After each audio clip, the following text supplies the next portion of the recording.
Okay, चलो next अगर मैं लिखूं नोट 2, अब बात करते हैं हम नोट 2 की। देखो नोट नंबर 2, नोट 2 क्या बोलता है, जब भी अपने पास ना, देखो नोट 2 लिखो, इफ,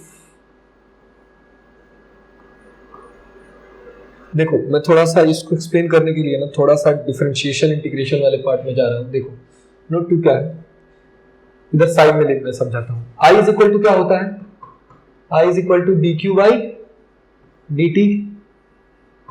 अच्छा, तो क्या मैं लिख सकता हूं, I d t is equal to d q, that is d q is equal to I d t, d q is equal to I d t, that is charge is equal to, charge निकालना हो तो आई d T. तो इसको हम लोग बोल सकते हैं क्या, इसको हम लोग क्या बोल सकते हैं, इंटीग्रेशन का एक दूसरा मीनिंग क्या होता है, एरिया। इंटीग्रेशन का एक दूसरा मीनिंग क्या होता है, एरिया। दैट इज आई, आई बोले तो करंट, आई और टी का कर्व अगर गिवन हो तो अगर हम उसका एरिया निकाल दें तो अपन क्या निकाल पाएंगे, charge. Q is charge, that is हम लिख सकते हैं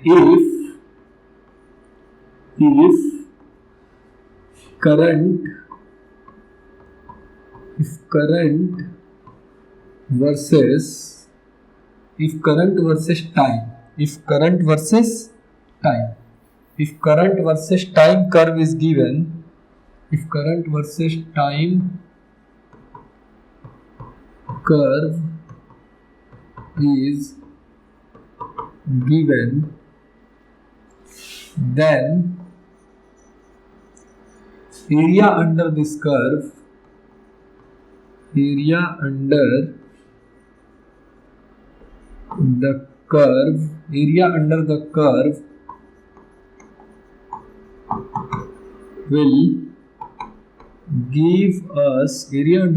will give us charge. That is, अगर मैं एक एग्जांपल लेता हूं, एग्जांपल नंबर 1, एग्जांपल नंबर 1 क्या है, लेट सपोज कि मैंने एक ग्राफ बनाया। ग्राफ क्या है, इधर मैंने लिखा करंट और इधर लिखा टाइम, और मैंने एक ग्राफ बनाया like this, not like this, wait मैं पूरा ही रफ कर देता हूं एक बार, या फिर अपन नेक्स्ट पेज पे चलते हैं। लेट सपोज कि मैंने एक दूसरा वो लिया, इधर लिखते हैं हम लोग करंट और इधर मैं लिखता हूं किसको, टाइम को। अगर मैं इसका कर्व बनाना चाहूँ, इट इज लाइक दिस, 0, यहाँ पे मैंने वैल्यू दे दिया 5, 10, 15। देन क्वेश्चन क्या है, अगर मैं यहाँ पे क्वेश्चन लिखूं, what is charge flow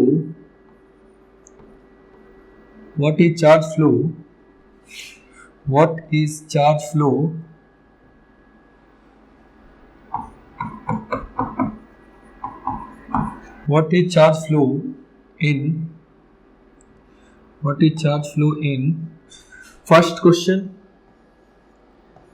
0 to 5 second, second question 5 to 10 second, third question 10 to 15 second, fourth question is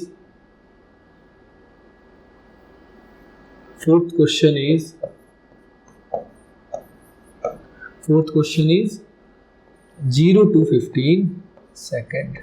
ठीक है, अब देखो ये 4 पार्ट है अपने क्वेश्चन के, ठीक है, इन चारों को सॉल्व करना है। तो देखो सबसे पहला पार्ट क्या है, what is charge flow in 0 to 5 second, 0 to 5 second.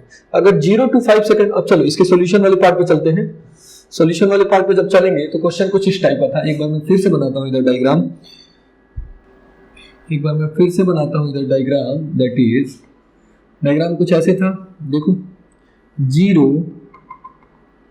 5 10 15, इधर कुछ वैल्यू अगर शायद मैंने नहीं दिया था तो लिख लेना 10, है ना। ये था t, दैट इज टाइम, और ये था करंट। ठीक है, करंट को मैं इधर लिख देता हूँ I के फॉर्म में, दैट इज I। ठीक है, तो फर्स्ट क्वेश्चन क्या था अपना? फर्स्ट क्वेश्चन 0 to 5 सेकंड में कितना करंट फ्लो होगा।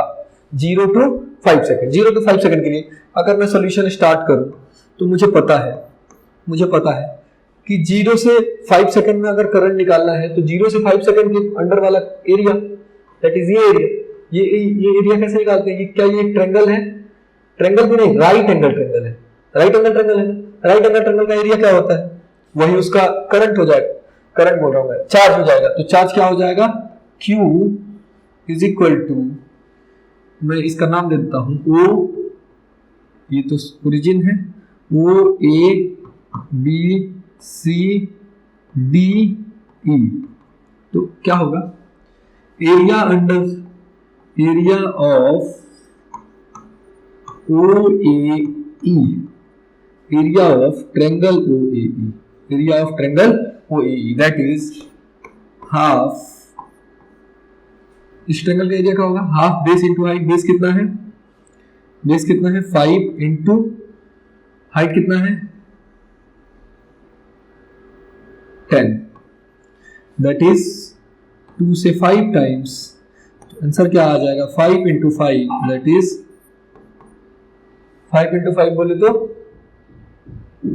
25 कूलम। ठीक है, 25 कूलम इज योर आंसर। ठीक है, अच्छा एक तो मैंने बता दिया, एक और मैं बता देता हूं, लास्ट वाला क्या था? लास्ट वाला था एरिया 0 से 15 सेकंड, है ना। चलो लास्ट वाला मैं बताता हूं। लास्ट क्वेश्चन क्या था? लास्ट वाला मैं फोर्थ वाले पार्ट पे चलता हूं, 0 से 15 सेकंड। 0 से 15 का वाला केस अगर मैं देखूं तो वो कर्व कुछ ऐसे था, 0 5 10 15 और ये भी 10, ये I था, ये T था।